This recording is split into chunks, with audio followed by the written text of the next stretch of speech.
I'll be talking about that too in a little bit. All right, I think we should get started, ladies and gentlemen. Welcome to the day one vlog for Final Fantasy XIV Fan Festival. I put out a day zero, which was really just me showing you guys a bunch of swag from the bag that they gave us while everyone was drinking and telling me not to stop streaming. But I'm going to show you guys a few swag. We're going to go over the trailer. We're going to go over speculation. I'm going to show you guys the lore book, some of the swag that we got. All the swag is courtesy of my lovely behind me, who actually was the one who went and stood in the line and bought all the stuff. So you have her to thank for me being able His to ass show it. wasn't even out of bed yet when I was in Nope. line. You know what? I woke up 5 minutes after you left. About 5 minutes because you shut the door and that's what really woke me. I shut it quietly. But it still woke me. It's still what woke sorry, me. Princess. There we go. So first, before we go over the swag and all that, let's talk about Fan Festival itself. So line this morning moved pretty quick once it was open. The merchandise line still a complete disaster, but we can talk about that more after we talk about the trailer itself.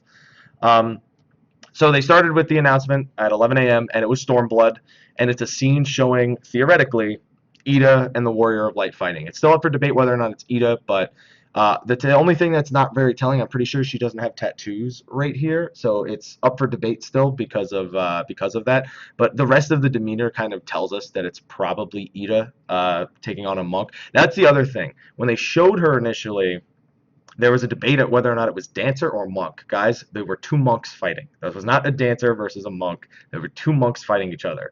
And no, just because the auras were red and blue does not mean they were red mage and blue mage. Please. But yeah, that's the only thing. It looks a lot like Ida. It's got the same hair color. It's got the same color hair. It's longer. And the fighting style seems very upbeat. It seems very Ida style. It's just that the tattoos being missed. That's a huge thing missing is the tattoos. It could also be there's a lot more that could be said about that, but I don't want to spend the entire show just talking about that. So they show the two monks sparring on the hand of Rhalgr and Rhalgr's reach. That's a big one because Rhalgr is going to be a pretty central point because of who he is in the story itself. And then you don't really see much. You see just kind of a few Alamegans preparing for fight. You see a few Chocobos, and it's really all about that fight scene. It was just an incredibly hype fight scene. It's also possible Ida does have a sister, but it could be that that's her sister and she's a member of the Stormblood, etc., etc. But the Stormblood rumor ended up being what was true. So we had it pretty much figured out when nothing else got copyrighted in the last 2 weeks. So Stormblood, name of the expansion. Let's go over what the expansion has. So first of all, they told us there are new jobs. They showed 2 silhouettes, which kind of tells us it's only 2 jobs. We don't know that for certain, but that's kind of what we can deduce from it. When that happened, Yoshi P took off his jacket and he was wearing a Scarlet Witch shirt. Now, when I think Scarlet Witch, I think the color red, and she's also a bit of a mage. So to me, that was almost like the unofficial confirmation of Red Mage when we saw Scarlet Witch. There's some other things it could be. I remember somebody thinking it was Psychic, the job, which is fair. It's a job from 10-2 if you haven't seen it before. I'm not going to say it's not possible, but I think Scarlet, very specifically Red Mage being the teaser on that one. They showed off some of the villains. Then they went over, hey, we're gonna have new primals. There will be original primals. So there are going to be some like Ravana where they're just completely original to Final Fantasy XIV. There's going to be some that we recognize from before. They talked about the 8-man raids in great detail. They mentioned that they might want to have challenging content for both even and odd patches, and not just the even patches, with the odd patches strictly playing catch-up.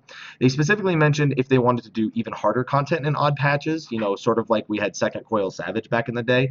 They didn't give us a definitive answer. They didn't tell us what the 8-man raid is. They didn't tell us what the 24-man raids were, but they did tell us that they are currently discussing the different things they're discussing currently and how they want to handle the difficulty. If they'll do 1, if they'll do 2, if they'll do serious raids on odd numbered patches as well as even numbered patches. So that's information we're looking forward to getting. Another big thing was the dungeons. Now they kind of recognized in the in the opening keynote that the dungeons are kind of stale at this point and they need something to spice them up. So they specifically called them challenging new dungeons, and that there will be new designs, not just designs of like the layout or the way monsters are placed, but the way you actually progress through the dungeon should be more exciting this time around. For whatever reason, we just don't know yet. So I'm really interested in seeing that, because dungeons are, we like to talk about like Zelfatol and Kubal. All those were good dungeons, but they're still dungeons at the end of the day. And with only 2 of them in the roulette, it'd be nice if they were a little bit spicier. You know what I mean? So I'm really hoping that means they've come up with actual mechanics to tread through the dungeon that aren't simply run from A to B to C to D. That would be fantastic. Now, one other thing that they showed the primary villain. They did, of course, reveal we're going to Alamigo, and that it's under Garlean occupation. It's been under Garlean occupation for 20 years, and that there's some different viewpoints. There's a resistance, and then there's Alamegans who kind of accept or enjoy that they're under Garlean rule. Children who were born into this society who may have a different viewpoint than those who were there when it fell, like Ralban. And the big thing is we found out who the one of the primary antagonists is, and his name is Xenos Ye Galvis, which means, according to Ethis, who was sitting right next to me at the time, that means he's a member of the royal bloodline. And he very clearly is dressed as a samurai. So I can't help but notice that. Like, he legit looks like a samurai from head to toe. And if you haven't seen the picture yet, check out my Twitter. I just retweeted a picture of it not too long ago. And he looks fantastic. He is a leader of the 12th Legion. So we played through 12 recently. So I'd look to Final Fantasy 12 to see sort of where his motivations lie. If we have anything to believe it, it's going to be very political. Not that it hasn't been before, but just looking at Vayne Salador and looking at Cid. It's also always possible the way that Cid interacts with the Ocuria, that perhaps he interacts in some way with the Asians, very similar to what we had with La Habrea. So that kind of tells me, if that's true, if he's the teaser samurai, that Red Mage Samurai looking like the two jobs. That's where I'm going to kind of nail my final predictions down. We'll know for sure at the Japanese and European Fan Festival. And it was great. It was a great. It was weird that it was so exciting with so little information, because then we did get some other things, but like all those big things, like we got to see some of the new areas in game. One of them looked like a forest, and somebody pointed out, like, that kind of looks like the forest from Final Fantasy VI where the Doom Train lies.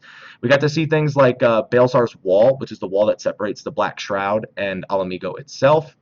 And man, and we just got to see Rhalgr's Reach, which is our new Ishgard, for those wondering. They call it a hamlet, but just call it a main city. It's Rhalgr's Reach. That's where the resistance is focused, and we're going to have an Aetheryte there and whatnot. So what else do we have? New inventory. They said they're going to be expanding the inventory as much as humanly possible, but one thing they're considering doing is breaking that up into 2 expansions. And I mean just the expansion of the inventory system. Half of it will come as soon as 4.0 launches. And then once they're sure the servers are stable, then they'll increase the capacity even more so. So they said they literally want it to be as big of an increase as humanly possible. That's the quote that Yoshi P gave. And to top it all off, a 4th residential area was confirmed, and they couldn't reveal what it was because it was directly affected by the main story. That was how it was described. So it doesn't seem that doesn't tell me Ishgard, unless it's something's going to happen in 3.5 that kind of leads to that. It might be something about where the Alamegans live after, or maybe even after we liberate Alamigo, or whatever the heck they're going to be doing. But there is a 4th residential area. So for those of you trying to figure it out, that probably means an equal number of apartments and houses being added into that 4th residential district. We don't know that for certain yet, but we'll definitely have to see. And a big thing, of course, level 70 being the cap. New skills. They did confirm there will be brand new skills, but they also spoke about how there's going to be they're going to be revamping the battle system. Now that makes a few people nervous, but they've spoken about this prior, and they just want to bring it to a level where anyone can get into it and understand it, but without sort of gutting the feel of jobs, because it's very easy to bring a job down to 6 buttons, but then it doesn't feel like that job anymore. You know what I mean? So some of the things are, for example, they're going to be changing the way cross-class skills are done. Certain skills become mandatory, and it's kind of pointless to have the cross-class system. So instead of doing it per class, certain abilities are going to be available per role. Like, let's say if you're a tank, you'll always have the provoke option, regardless of the job that you're playing, because it's labeled as an additional skill for tanks. And it's something that's considered mandatory, and not everyone wants to level Gladiator 22 to get it. So that's one way they're going to be doing it. They're also going to be cutting down or consolidating or reassessing, was the word that they used, useless or underutilized skills. And they showed things like Featherfoot. They showed things like not Impulse Drive. They showed things like Feint. So it's interesting to see, because they want to add new skills, but they understand they can't just add new skills.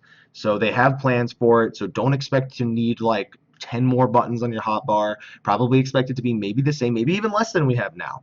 But they are revamping the battle system to make it a little bit easier to understand, and make it so you don't have to even think, oh my god, I need even more button space. So we'll definitely see what goes on. And man, I'm definitely missing a few things. There was just so many announcements. One big thing was they did confirm the drop of the PS3 support.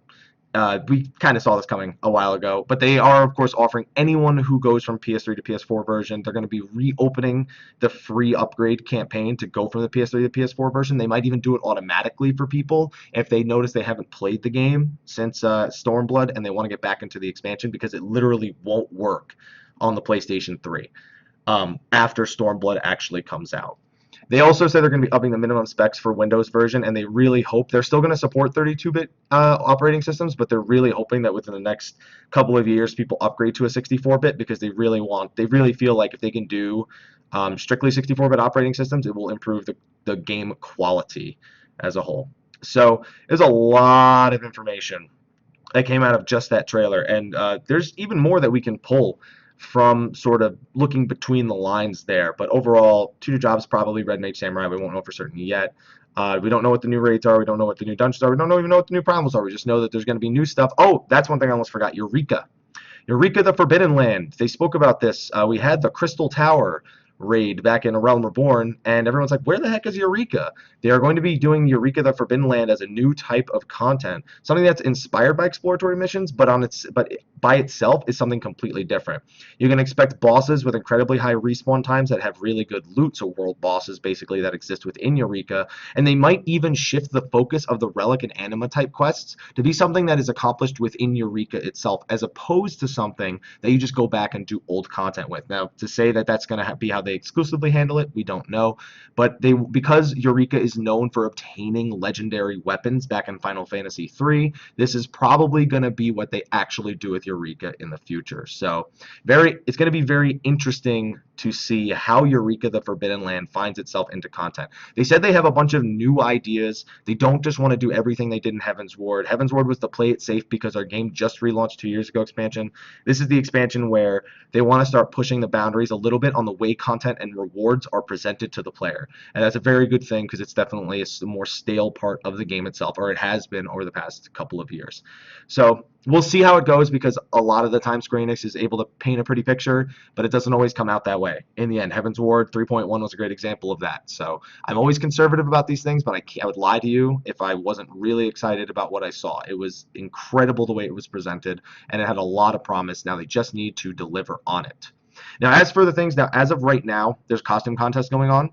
I decided to come back and do this a little early because I just need to make sure that I get this day one vlog out to you guys.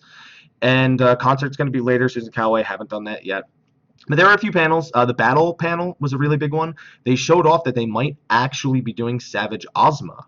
And Savage Oz, they showed on a new form of Ozma on the live screen, where he sort of becomes this anemone, and he just covers the entire arena in lasers and hits the entire arena with this massive attack. So they said if they do Savage Ozma, that resource they created would definitely be a part of it. So it would look really cool when they showed Savage Ozma on the screen right there. What else is there? They also had the please look forward to it Q&A. I've seen you doing it the whole time. I don't know if you think I've been oblivious to it. They also had the please look forward to it. A few things that were kind of mentioned there. They mentioned that there will not be open world PvP in Stormblood. At the beginning, they said it will not be ready for launch, but they said something that they might be looking into doing in Stormblood itself at some point. It was a lot of kind of questions that we've had answered in sort of miniature form over the past couple of months. Like someone asked about dyeing certain gear. Somebody asked about upping the furniture limit.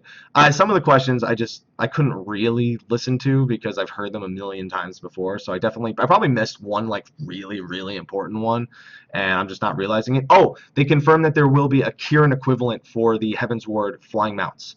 That was a big one.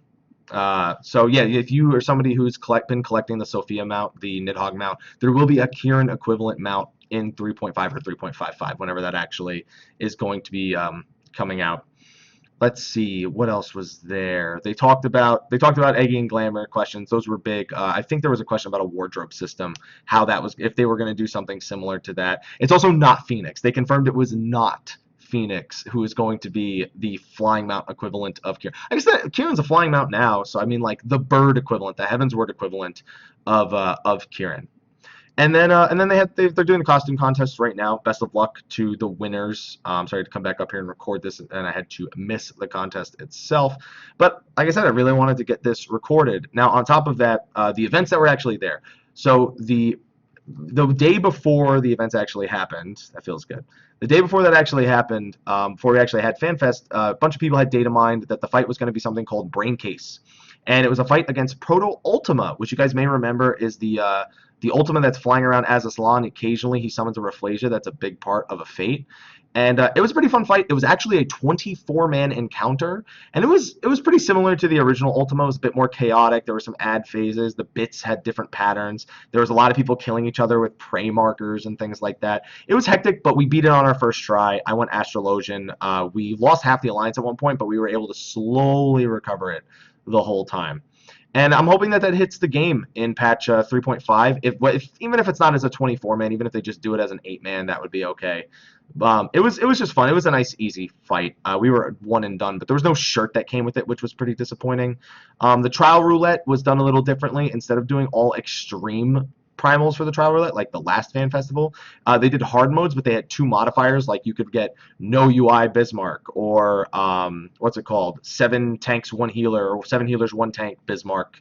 You could get Bismarck Extreme with no body armor on and things like that. So it was all really good. They had a few like mini games. They had Any Way the Wind Blows, which is basically you just step on a platform, and then when the lights turn red, you have to stop. And if you're on a platform that's marked red, then you lose. They had the basketball game, but you were throwing basically beach balls, or I'm sorry, volleyballs that were dressed as mandragoras into a Gubu's mouth. They had a Nidhogg one where you have to throw like a Nerf spear into his head or something.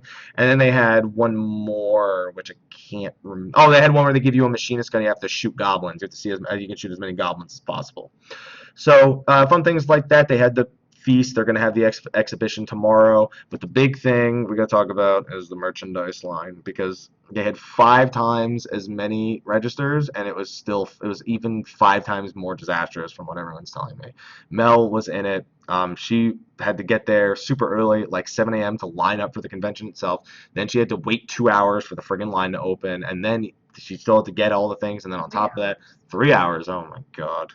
Then 3 hours in that line, and then they screwed up the order, and then they had to cap the line, and they were selling out of stuff eventually, and it was like they prepared so much more, but they had so much more swag that like way more people made it the #1 thing they wanted to do. So it did not go any better this year than it did last time. Everyone easily spent $300 or more. That was the average. There was no point in going in that line if you weren't going to spend at least $300, because the Odin alone was $150. yeah, and plenty of people bought the Odin. The lore book is $50. People were trying to buy the maximum you could buy for shirts was 2, or for any item other than the lore book and Odin was 2. So people were buying 2 of every. Odin, lore book, and calendar. And the calendar had a limit of 1 also. So yeah, everyone went crazy. This was also, they have live quest, which is just a thing where you go around and you solve. In this case, you had to solve a Manderville case. So this one, it was called the Case of the Convention Conundrum. I still have not worked on it. They have a few things like a party list and fun questions. You go around and ask people things like, oh, describe an activity you would like to see added to the gold saucer. And then they have mini quests and things like that. The League of Extraordinary Mandervilles is a mini quest they had here. The Scholar, the Manderville, and the Fan Festival is another. And you get things like, you get rewards like they gave extra triple triad cards out. I showed you guys triple triad cards yesterday. They had extra ones. They had a Hildebrand and Nashu, and then there was another triple triad card that you could get from this as well. Attaining Sight Beyond. Equip your goggles to reveal the secrets of the leaflet. Yeah, there was a goggle section there. There was a hidden hint, a few things, location, location, location. You've uncovered a clue in the leaflet, but what does it mean? And yeah, you just have to basically solve a Hildebrand case, and oh my god, the sticker that they used like stuck to the other side of the page, or the stamp that they used, I guess. And it's cool. I haven't even done it. Like, I don't know that I'll get to it at any point because, like, I don't know. It gets like 2 triple triad cards. There were no shirts, but however, there were shirts, a lot of shirts to buy. This was actually a gift from the Ghost in the Link Shell free company on Sargatanis. If you guys remember, I did a fashion show, or I was a judge at a fashion show for them a while back, and they very, very nicely gave me a shirt. And then on top of that, they also gave me this other shirt, the Sifu Clan Same girl gave me the same shirt. It's got two Mughals fighting each other. This one's kicking the other one in the face. I wish I could do that. And so those were just gifts from a few people at the convention. We have another gift right here that somebody gave me, and it's a growler. It's beer. It's a one-player growler. It's from a place called 8-Bit Ale Works, and he gave it to me in a McDonald's bag, which was nice. And there's a few different beers here on the back. You can see Hop Assassin's Creed, Legend of Zamir, Black Mage, White Mage, and then you can add some modifiers to it. This is the Black Mage. It's a stout. I have it in a shot glass, but I've had a little bit of it to drink. So let's just for you, thank you, my man, for getting me this growler. It tastes really, really good, and it's really smooth. So I'll take a shot of beer for you. God, it goes down so well. That was another gift. Then we have some other. This is some of the merchandise. Oops. This was one of the merchandise you can see. It's Final Fantasy 14, but the 14 itself is covered in all different minions all around. You can see some funny jokes like if Gilgamesh, Ultros, Wind Up Sun, Atomos. They showed this off on stream a few days ago. We got that one. Of course, it says Final Fantasy 14 Fan Festival 2016. Yeah, because that's limited. That you can only get that here at FanFest. That's not going to be available on the website. This is also not going to be available. This is the Las Vegas specific shirt. It's a bunch of Gold Saucer stuff. You see, you have Lords of Verminion, you have Triple Triad, you have Chocobo Racing. This looks more to be Lords of Verminion because you see Ultros and whatnot. They also had this Time of the Party at the Gold Saucer. They also had a sweatshirt version of this. We didn't get that. We just got the T-shirt here. It was a hoodie. It was a hoodie. There you go. A zip-up hoodie. And there you go. That's so you know that it's Fan Festival exclusive. This is also. This is everyone's favorite shirt. This is the Ravana shirt, the Savior of the Nath. Literally like an Iron Maiden, like hardcore metal shirt. Like this thing is the coolest shirt that they had there by far. And another one of those Fan Festival exclusive shirts. There you go. Oh man, that shirt is fantastic. This one's gonna be hard. This one's hard to see. It's the ninja shirt. It's a rabbit riding a Rogadin ninja, and you see he's got the daggers in his hand. It says ninja. That's another shirt that was available here. This is not FanFest exclusive though. This one you will be able to get afterwards. There's also the Warrior shirt you've seen Yoshi P wearing. We'll have that in a second. But yeah, that's another cool shirt.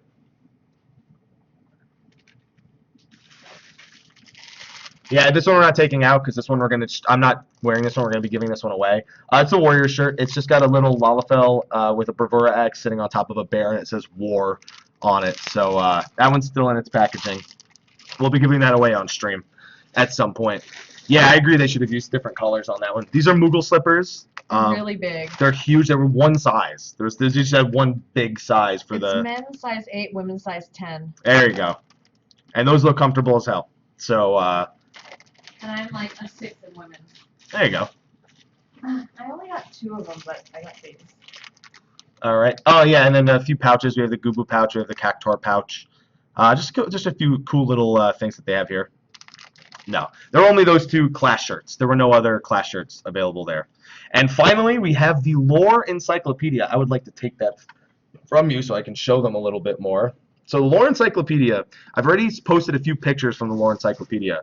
There's a lot of really awesome information in here regarding the lore. It describes all of the astral and umbral eras. It names all 7 of Midgard Sommer's children, which I will read them to you. I'll read you all 7 names. Let me just find it in the back right here. I've kept flipping to it like by accident before, and now I've got to actually like take a second to search for it because it was something that was. I could probably name them all off the top of my head, but I might just go grab the picture online because it's going to take me a few minutes. Well, here, I'll flip through it a little bit on the stream. So we already know Ratatoskr, Bahamut, Hraesvelgr, Nidhogg, and what's the 5th? And Tiamat. The other 2 that are listed in here is Vertra and Azdaja. So if you want to educate yourself a little bit more about Vertra and Azdaja, those are the 2 remaining children of Midgard Sommer that we have not seen. Those are shown in here. Like I said, it also details all of the astral and umbral eras in great detail, especially the 3rd and 5th astral and umbral eras. I'm sorry, the 6th umbral era goes into great detail. And then it just covers like different things, like it'll cover like the diet of certain enemies. I'll just open to a random page and we'll see what we get. So this is Outer Lenosha and Upper Lenosha. It describes every zone or every mini zone inside. So like the Long Climb, Hermit's Hovel, Floating City of Nim, Camp Overlook. It gives you a description of every single mini area in every zone. And then you have things like these are like Forgekins, and then you have the Spokens, different enemy types and their histories and whatnot. And then here's another one. This one describes members of the guilds. This one looks to be the Twin Adders that it's describing right now. The different guilds, the Botanist Guild, the Carpenters Guild, all that stuff. And it is in total, let me just go to the very last page right here. There's Cloud of Darkness. In total, it's about 300 pages, like 304 pages, and it's all written in text about the size that you saw. So it's literally like Koji literally must have spent like forever going through this thing. But this was $50. This will be available starting Monday on the website, and I've already enjoyed looking through it even just briefly. So that's another thing, and I think it covers almost everything that I need to talk about today for day one.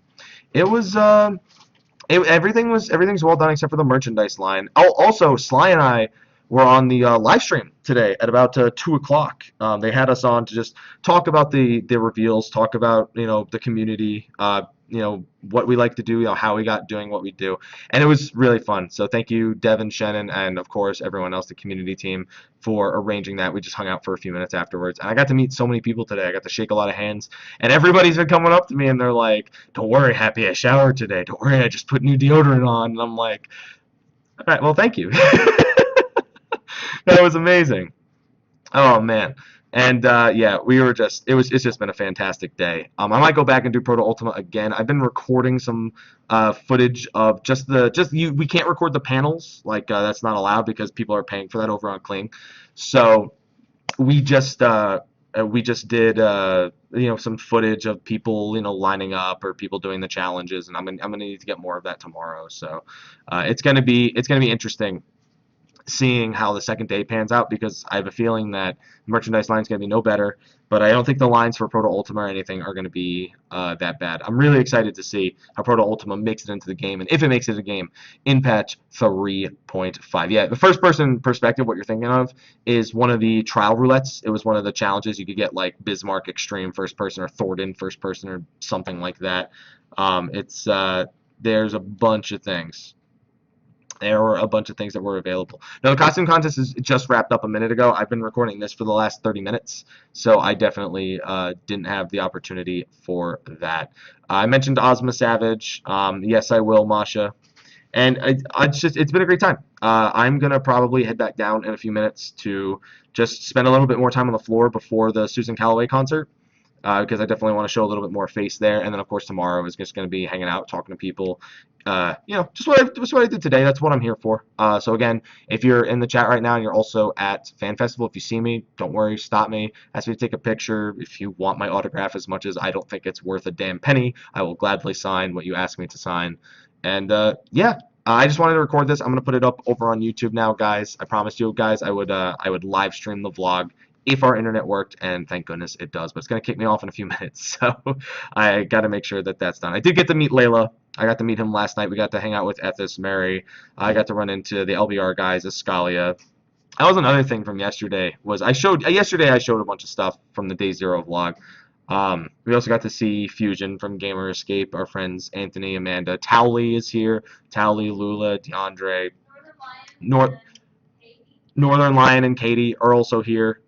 There's just a bunch of things going on. It's just Avalon Star, Brian, he's here. There's so many people here. I did see Zeno, me, Sly, and Zeno. We took a picture together. I don't think he's posted it to Twitter just yet. But yeah, we did get to take a picture with Zeno. He was so happy to be there. If you missed the beginning of this, don't worry, guys. I'm going to post it to YouTube like immediately. Yeah, Tally's here. Tally is here. Tally is here because Mike drunkenly at a party was like, "Yo, you should come fit this." It was not drunkenly at a party. We had a few drinks, and it was at his house.